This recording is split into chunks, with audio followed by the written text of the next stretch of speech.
Talk here today for Monday, May 20th goes to Sean Combs. Not just Sean Combs, but the bad boy as a staff, record label, and mother effing crew, because y'all been enabling this kind of behavior for a long time. Okay, he's not sorry. He's sorry that video leaked. And he's sorry he got caught. See, up until that video being released, Sean Combs was denying everything. You would still be lying to us right now if it was no video. I didn't think I would ever see a video like this. I heard abuse whispers. So really? I was thinking, yeah. I heard gay. I'd never heard porn. I always heard gay. Gay nonstop. Today, I can assure you, things just got real.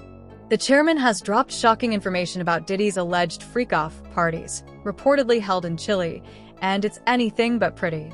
We're talking claims of abuse, manipulation, and chaos that could turn lives upside down. Rumors are already flying through the streets, with whispers that Diddy's entire empire might crumble faster than you can save Bad Boy for life. But don't worry, I've got all the juicy details. If you think you're ready to hear what really went down at these outrageous parties, trust me, you're in for a shock. This is about to get messy. Abuse whispers. So Really? I was thinking, yeah. I heard gay. I'd never heard porn. I always heard gay. Gay nonstop. And that was enough. People were like, That's because of Wendy Williams. What'd you say? Oh, That was Wendy. Wendy's whole thing was Diddy was gay since the 90s. She knew, dog. No, Wendy was We throwing owe that Wendy out an there. apology. That's why Wendy got fired from Hot 97. Wendy got fired from Hot 97 by Diddy because that's when Bad Boy was smoking hot. Wow. And yeah, she got fired for putting that out there. Like, Do you think that Diddy held on to the gay rumors so that people didn't know what he really was? Yeah. Ooh. Because that's the perfect smokescreen. You'd rather people think you're gay than beat women. and by the way, here's the wild thing: we still don't know what Diddy is. I mean, we That's know the thing. little. We know little. We know bits and pieces. Yeah. This shit might be deeper than rap. We don't know. Like this The might be a rabbit hole's whole gonna get rabbit crazy. hole. You might be like, oh shit. But seeing this video. That's what I was trying to get at this whole time. Okay, That is the wildest story Yeah. that came out of a lot of this shit. And nobody gives a Let's Wait, talk what story? about it. What story? Pull it up, Carl Mark. Winslow? I don't even want to repeat it. Oh. Pull it up. This shit sounds so crazy. Nah, this shit wild. Type in his name and Diddy.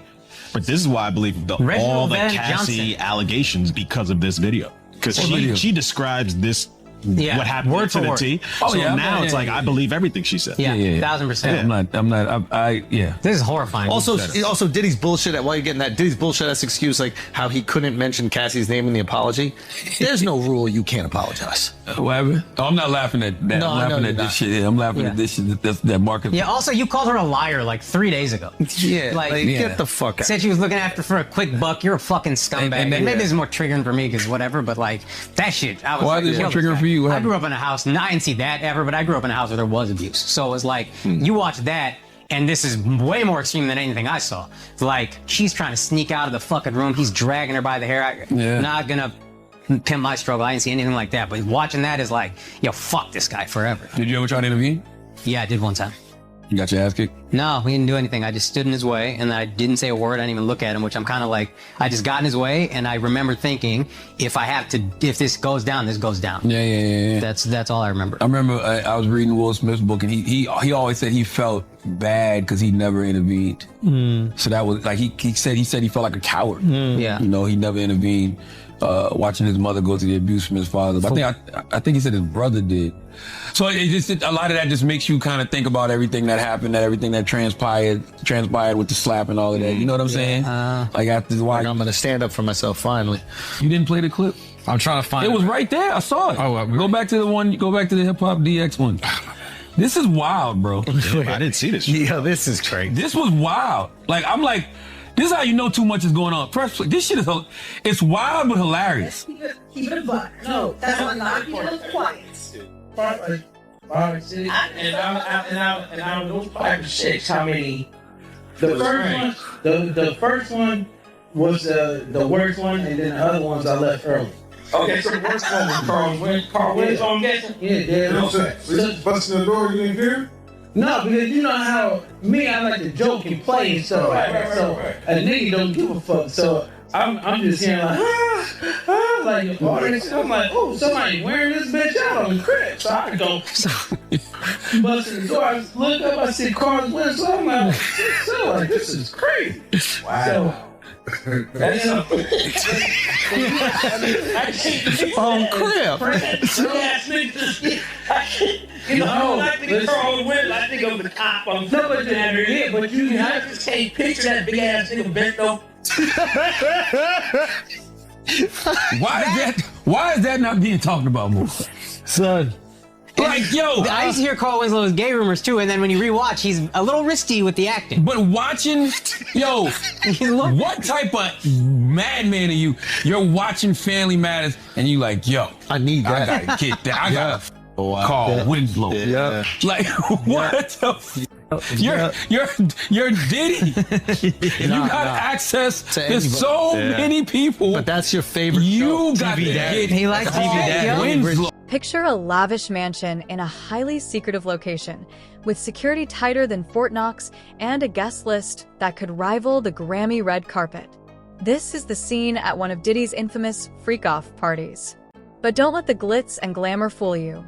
Behind those gilded doors, things take a dark turn fast. I know you're curious about what really goes on at these notorious events, but let's just say it's not all champagne and designer outfits. Rumor has it that some of these celebrities found themselves in situations they never signed up for, and not everyone was there by choice. It's said that some felt pressured to attend and even participate to stay in Diddy's good graces, knowing full well he holds the power to make, or break, a career in a heartbeat. When he says jump, people ask, how high? Even if it means stepping into some very questionable territory. And no, this isn't your average party scene. The stakes are way higher. We've even heard stories about industry figures being forced into uncomfortable situations, unable to refuse Diddy, who could blacklist them from the industry in an instant. These gatherings have gone beyond wild parties. They're events that some say elevate control and manipulation to a whole new level. And when it comes to hip hop, of course, many people think of Diddy as one of the pioneers. And at one point, you were not happy that his legacy was being destroyed. Let me play this piece of sound. I don't know, man. I just don't like it. I mean, I don't like it just because it's sad. Like, you know, how many people's legacies have we watched burn to the ground? You know, from the Russell Simmons, from, you know, But it's Diddy. good. These guys provided the soundtrack to our lives. They contributed to culture in real ways before we knew any of it. No, you have feelings, you have mixed emotions. And then the video came out after that. He's now issued his sort of apology. Cassie's come out again. Have your thoughts on that changed?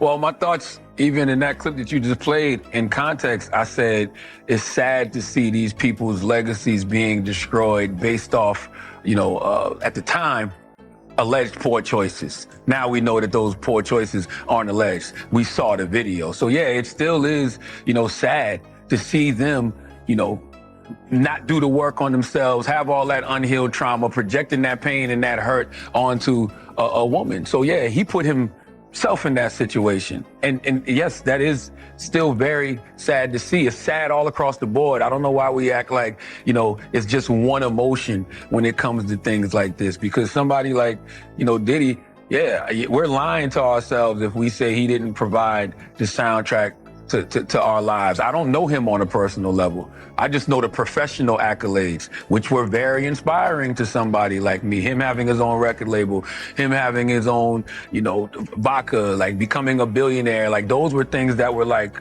wow, that's the American dream in a lot of ways, right? And to be doing that from hip hop, that was something that was commendable, but we didn't know him as a person. So are you now angry at him, disappointed in him about the fact that this guy you admired so much has turned out to be a pretty bad guy? Angry at him, disappointed in him. I don't know if I know him to be angry at him or disappointed in him. I think what bothers me the most is just constantly seeing people make poor decisions and poor choices that cause them to self-destruct. And I think that even with this situation, one thing that I think we get lost in is the celebrity of it all.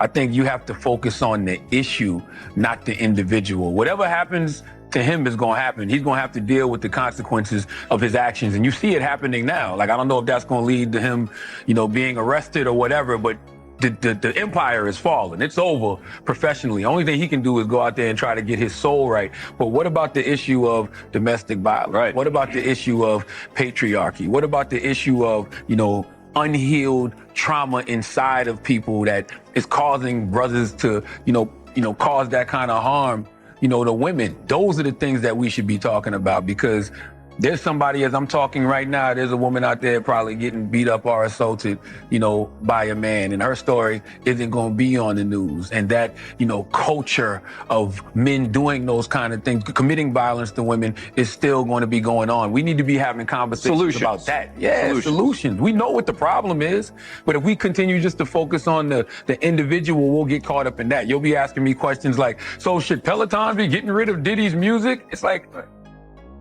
F Diddy. Like, he's going to have to deal with the consequence of his actions. But what about everybody else that still has to deal with domestic violence? That's women that still have to deal with the patriarchy. Women that still have to deal with, men that have unhealed trauma projecting that onto them. Like, that's what I want to talk about. Yeah, well, I wasn't going to ask you about Peloton, so. Charlamagne the God, thank you. Absolutely. This is the book. It's Get Honest or Die. Imagine this. You're a new artist who just released your first single, and you get a golden ticket invitation to one of Diddy's exclusive private parties. You show up thinking this is your big break, a chance to network with industry elites. But soon you realize something's off. Drinks are handed to you nonstop, and people around you are acting in ways that would shock even the most seasoned partygoers. Here's where things get really messy. Some say the real purpose of these gatherings wasn't fun. It was control. It was as if Diddy was collecting dirt on everyone who walked through those doors. And if you didn't comply, good luck getting your next single on the radio. One source even revealed a story about a young singer, who we'll call Songbird, who attended one of these parties expecting to perform her new track. Instead, industry bigwigs forced her into highly compromising situations. And get this, there were cameras everywhere. Sounds like blackmail material, right? It wasn't just newcomers either.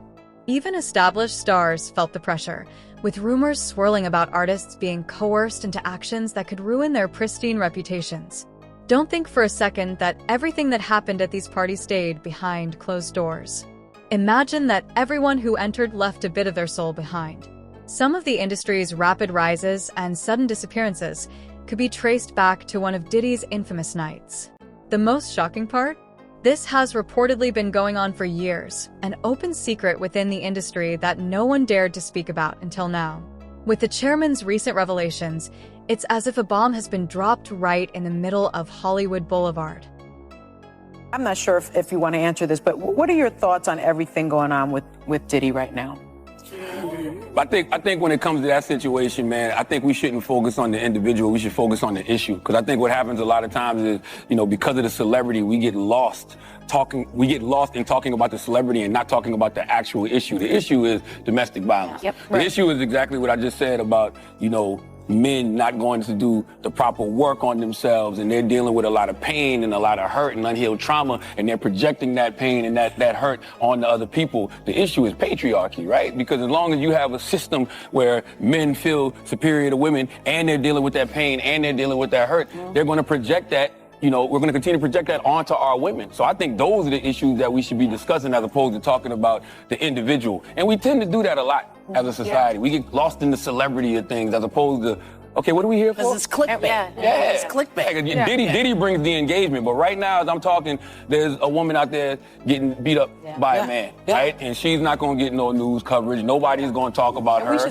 We should say the name of Cassie, the survivor of the domestic violence. Yes. Let's talk more about her. Absolutely. Let's talk about the issue, Priya. Let's talk about the actual issue and not the individual. When it comes to us, it doesn't seem to be the thing we think, amplified.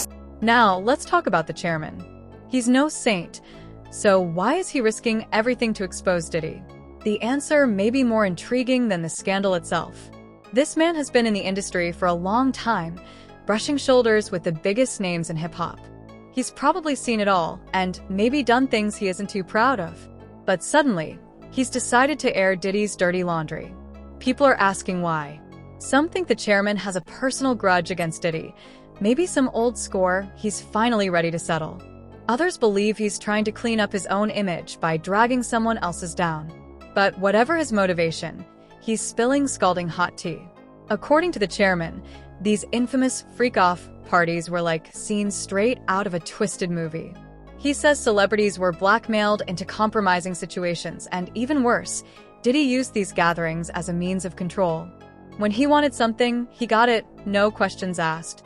He's not just talking about nobodies either. He's naming well-known singers, rappers, actors, people you'd never suspect would get tangled up in anything like this. The chairman claims some were drugged, others were threatened, and they all feared the consequences if they didn't comply. First and foremost, I just want to say, I know a lot of people want to hear these stories and everything like that, because this is stuff that happened back in the day. And then maybe that if they knew there was going to ever be a YouTube, or they knew there was going to ever be social media, a lot of the stuff probably wouldn't have got played out like it did. But things happen, and these are just stories from the past. I would like to use that as, what you call that, just to clear the facts up what's going on. But it all started, we was in Atlanta. And this story starts when I'm with Puff, and he's in the exotic bookstores, and he's doing shopping, right? He's shopping, getting his stuff and everything like that. So, you know,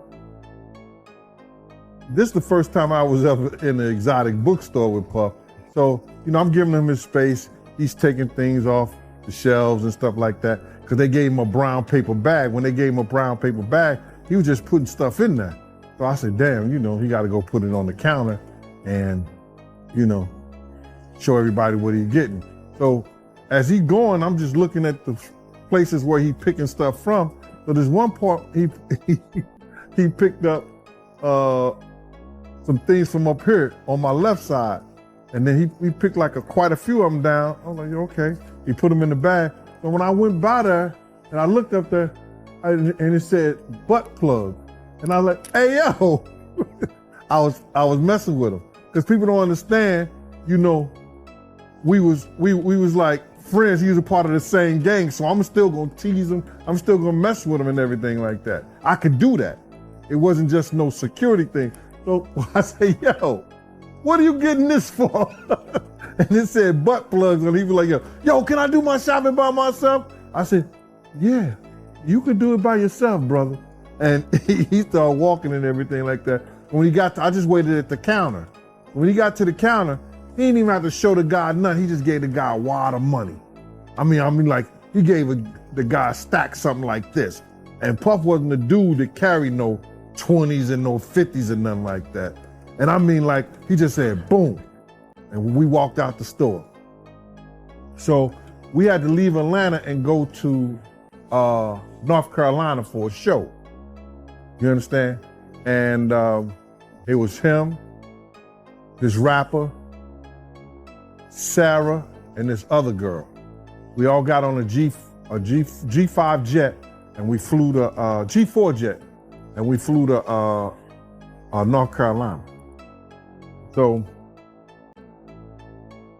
later on that, I think that afternoon, same day, this rapper and him, they all in the room together. You know, it's Sarah, the girl, Puff, and this dude, this rapper. So I'm here at the door and stuff like that, like, yeah. So then next thing you know, somebody rang the doorbell. We had the presidential suite where we was at. So I opened the door, and the dude said, yo, I'm here for my cousin. I said, who your cousin? He said, Ja Rule. I said, well, he busy right now. He said, he busy doing what? I said, he with Puff, they're in the room, they busy, they don't want to be bothered. He said, well, I'm going in there. I said, bro, you ain't going in there, because he told me they don't want nobody to be bothering them. He was like, yo, I don't care, man, I'm going in there. That boot like that. I said, yo, bro, Jesus Christ had to come down here and take the air out of my body before you get in that room right there. Watch. He tried to bum rush me. I grabbed it and threw him against the piano. When I threw him into the piano, Puff and Ja Rule runs out the room. Puff got his towel, Ja grabbing his towel, but they butt naked. And so then Jai was like, yo, what's going on? Yo, G, that's my cousin. He know me well. You know, and Puff was like, yo, G, what happened? I said, he tried to get in the room. I told him he couldn't get in the room. And he was like, Puff looked at Jai. He said, yo, Jai said, you ain't want to go in that room. There's a lot of freaking going on. So I was like, oh, he said it was a lot of freaking going on. So that was basically that story, man. You know what I'm saying? They went back in the room. Dude felt a certain kind of way, and he left out. So I seen them at the concert the next day, and they tried to, you know, form up against me. But my man Frank was like, I told my man Frank, I was like, yo, Frank, put yourself in that position. Somebody trying to get in the room, and Jai told you don't let nobody get in the room. What would you do? Now, y'all can do whatever y'all want to do, man, but you know I ain't taking no loss. Yo, you good, and that was it. Bruh, when Jai said, you don't want to come up in there, a lot of freaky stuff is going on. You got to use your mind. What they was doing with those butt plugs. Right.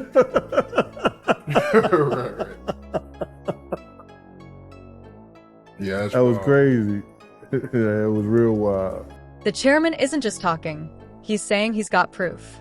Videos, photos, text messages, the kind of evidence that could end careers, maybe even put some people behind bars. And he's not keeping it to himself. Word is he's been speaking to lawyers, maybe even federal agents. Now, you might be wondering, why believe the chairman? He's known to stir up drama, but this time feels different. The way he's talking, the details he's sharing, it's as if he's been holding on to this for years, and he's finally ready to spill. And it's not just the chairman. Since he started speaking out, former assistants, party guests, even a few celebs themselves have stepped forward, all echoing the same story. They're saying Diddy's parties weren't just wild gatherings. They were fronts for something far darker. But here's where things get really interesting. The chairman says this goes beyond just Diddy. He's hinting that other big names in the industry were involved too. We're talking record execs, managers, maybe even people you see on your TV every day.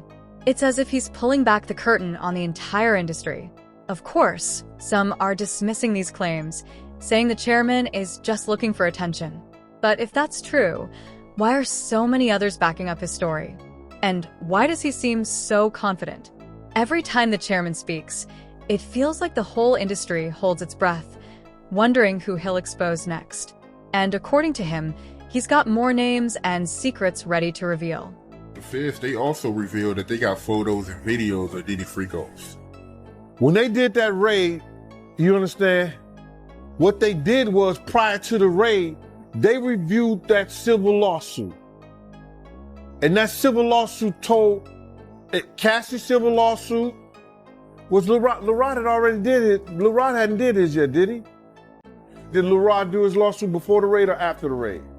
Oh, before. Yeah, so what they did was they reviewed both of those civil lawsuits and found that there was some criminal activity in those lawsuits. We spoke that on Art of Dialogue. We spoke about that on your show. I said if they really wanted him, all they had to do was review those civil lawsuits.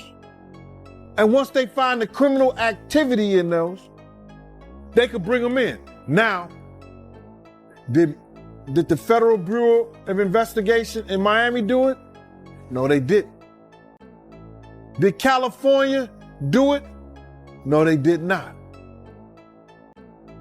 The Southern District of New York, they took it upon themselves and put on that raid and everything based on the information they found in Cassie lawsuit and the information they found in Little Rod lawsuit. But all this is bigger than Diddy.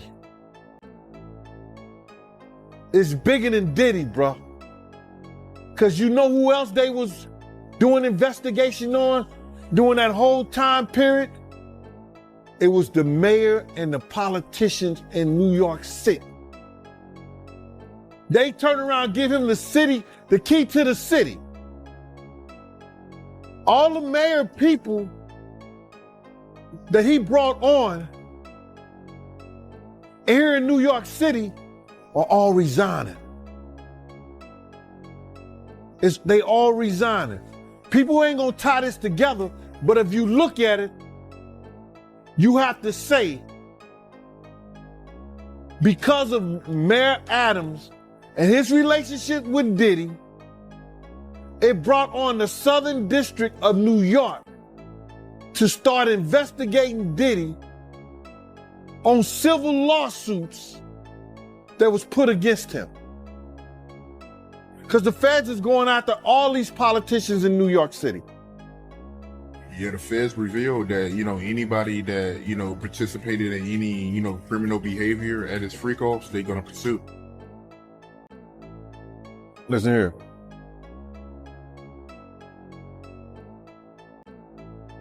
The mayor here take like 15 spoons of sugar in his coffee.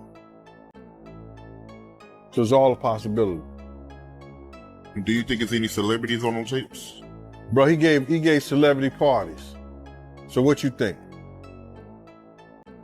I think they're not telling the whole truth, is that because of the situation in Miami and the situation in California, and they closed the clubs like 2 a.m., 3 a.m. and something like that, that Justin and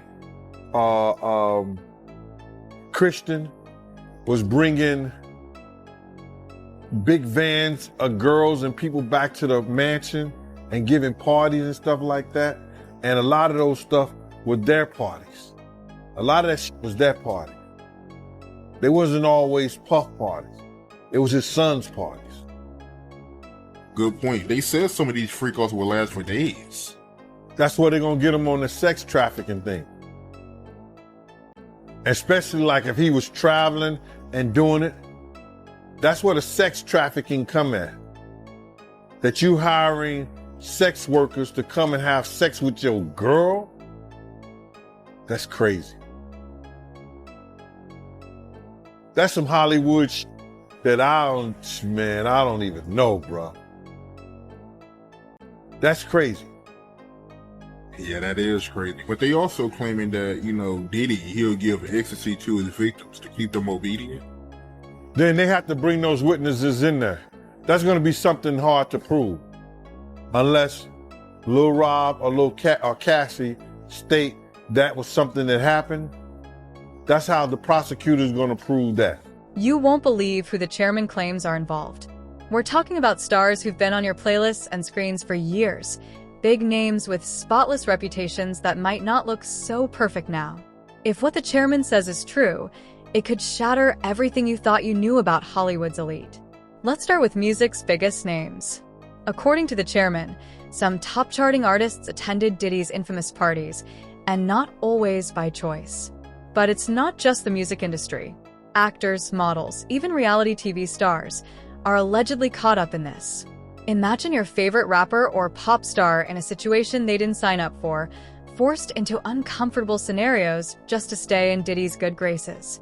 The chairman paints these parties like scenes from a horror movie, with guests allegedly being coerced into questionable situations on camera. And for days now, some celebrities have been scrambling to deny their involvement, claiming they've never even attended one of Diddy's gatherings. But the chairman insists he has proof: videos, photos, text messages, enough to ruin careers in an instant. And it doesn't stop there. A particular pop princess in the industry since childhood is also implicated.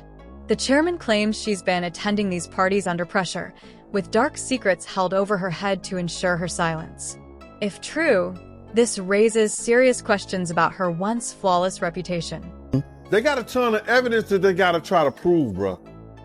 A lot of that if you read it, it could be circumstantial, you know what I'm saying? But they got to have witness to back it up. You just can't say that happened based on somebody lawsuit and what the words that they're saying. They have to have witnesses in there. And I think Puff lawyers is going to be smart enough to attack that. Right. And they claiming that Diddy, he was blackmailing his victims because he had videos from old freak-offs and he was using those videos to get his victims to do another freak-off. So, if he was blackmailing people, especially people that work for him, See, this is what it's gonna get him at. See, people think that, those people work for him, or those people, if they was artists and they worked for him, or they were engineers, or anybody that worked for them and stuff like that, your boss cannot blackmail you to do nothing. If you do a sexual act or you doing anything, your boss, if he have you doing those things like that, then he could be liable for suit. Because you're not doing it willingly. Because that individual is your boss. So psychologically, you know what I'm saying? I don't care what nobody say, that when somebody has something over you, could determine your job, your career, your livelihood, that's somewhat of a blackmail if they holding stuff that they've done, that you've done in the past, over your head to make you continually doing that stuff. Now, that's where he loses at. Because some of those people work for him, or he was a part of doing something. They was part of doing something for their career with him. That's why he loses that case. Not only is the chairman a woman, but some of the biggest male stars in hip-hop are reportedly tangled up in this too. These are rappers known for their tough images in music videos, yet the chairman claims they were afraid of the consequences if they didn't attend Diddy's gatherings. It's as if the entire image of hip-hop is unraveling before our eyes. But here's where it gets even more intense. Some celebrities are fighting back, arming themselves with lawyers and issuing legal threats to silence the chairman. Yet, it seems the more they push back, the more people start to believe her claims. As the saying goes, where there's smoke, there's fire. And right now, it's looking like Hollywood is about to go up in flames.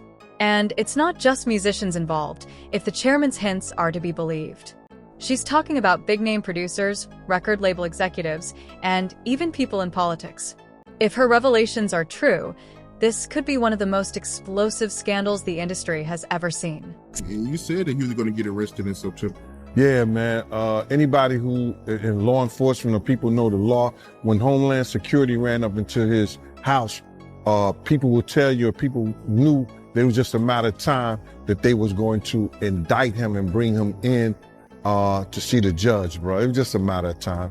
I just figured out with the grand jury and their different sessions and stuff like that, and then what one of the witnesses told me, I just figured it out that it was going to be around September that they were going to bring him in, bro.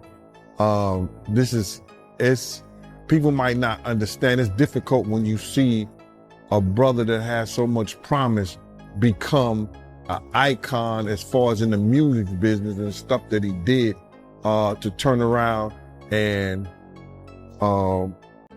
just tear his whole life down.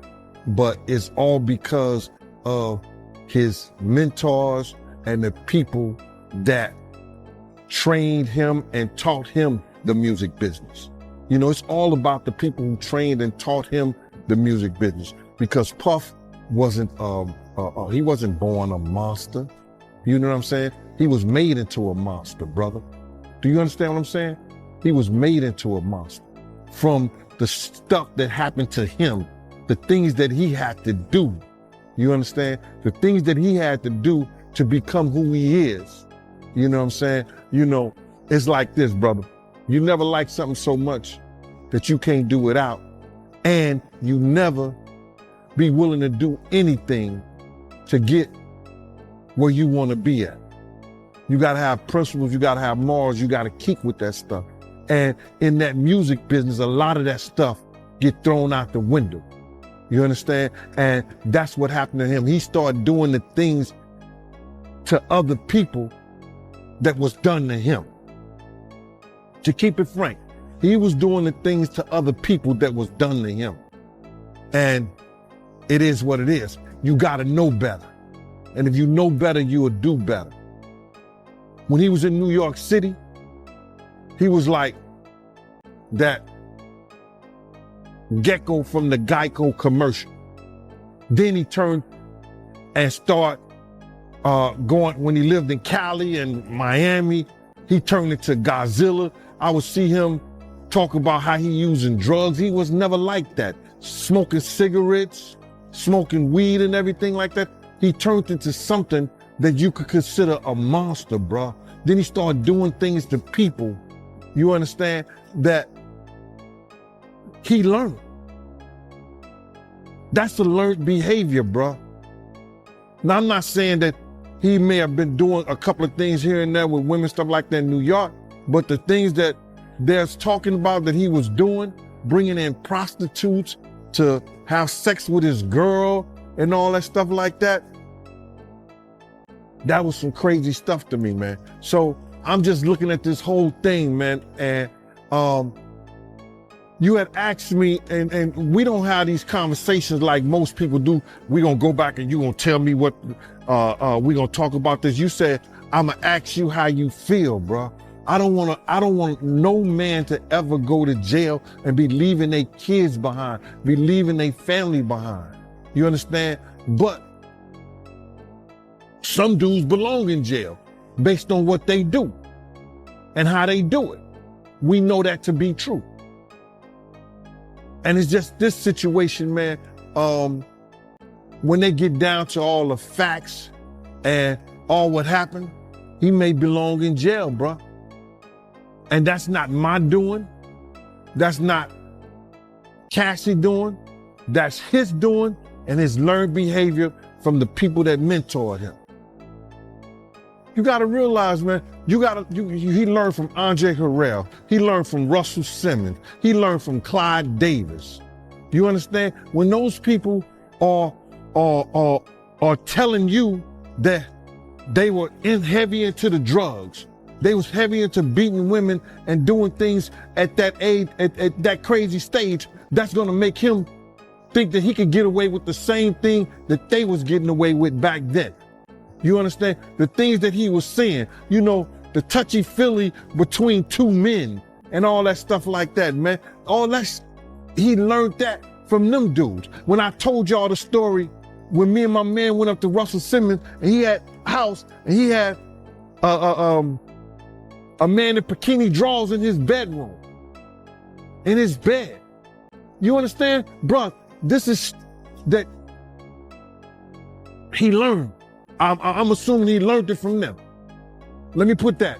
And I'm not gonna say alleged because I saw that for my own self. My man was with me, Slick was with me, and we saw that for our own self. You understand what I'm saying? So these are behaviors and things that with drugs and all the stuff that's going on, pills, drinking, it can make this man into a monster, and that's what it did, bro. It made him into a monster, bro. I personally feel like he got a lot of the things that he did from his mentor, and then he probably did it to the 10th power. You understand? Russell Simmons admitted that he was a drug abuser. You understand? Russell Simmons admitted that he used to put his hands on women. So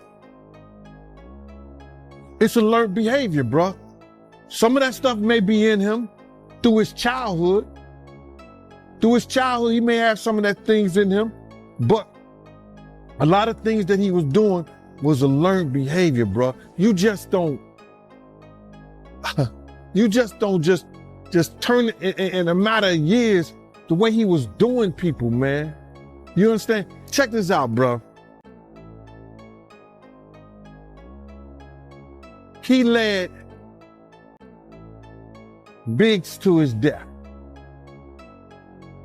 He caused a rift between Wolf and BMF that led to Wolf death. Cussed Wolf mother out. Lied about owing him $300,000. Cause you had asked me how I feel, and I'm gonna get into how I feel. Took a good friend of ours who raised money when he had the City College tragedy. A good friend of ours did things to make him popular in Harlem. Let him hang with us, be part of our crew the whole 9 yards. Disrespected him and wouldn't help him. This is how I feel about him being locked up and going to jail. Some people, their karma is so strong for what they do and what they did. The stuff that he did to Craig Mack. You understand what I'm saying? The stuff that he did to Black Rob and all those people in the spiritual world right now. His karma was about to catch up. It was bound to catch up with him. You understand what I'm saying? His karma was bound to catch up with him, brother. So all these things that's going on right now, the learned behavior, what he got from these people who was not living spiritually correct with their behaviors and the things that they've done. He go and transfer and do that to people with the fact of all these people that he's hurt, that always helped him and been on his side and been there for him. What's happening to him now is one of the greatest tragedies that we're gonna ever read about, bro. This is going to be one of the greatest tragedies that Shakespeare couldn't write in Richard. He couldn't write it in Macbeth. He couldn't write this shit in Romeo and Juliet. This is going to be one of the greatest tragedies of hip, along with Pac's death, along with Big's death. And he brought it on himself because he knew that he was wrong, and he knew that he learned something that wasn't right. He know different from right and wrong, bro. You have a way to change. You know when something is right and when something is wrong, and you know if you're wrong, you get help. He didn't choose none of that, bro. He chose to be who he is, and now he gonna learn. It ain't no fun when the rabbit got the gun. This Diddy drama is picking up steam faster than a hit song. The chairman has exposed every detail about these wild freak-off parties, and it's not a pretty picture. Celebrities reportedly being coerced into bizarre situations, with blackmail and power plays running the show. It's like a Hollywood horror film coming to life. Now, everyone's wondering what this means for Diddy's future. Rumors are flying that he could face serious legal consequences, including lawsuits, investigations, and possibly even criminal charges. His career might be over faster than you can say bad boy for life. But the real question is, will this change the nature of the music industry's infamous parties? Are we witnessing the end of these wild, no-rules bashes, or will they simply go even further underground? Only time will tell.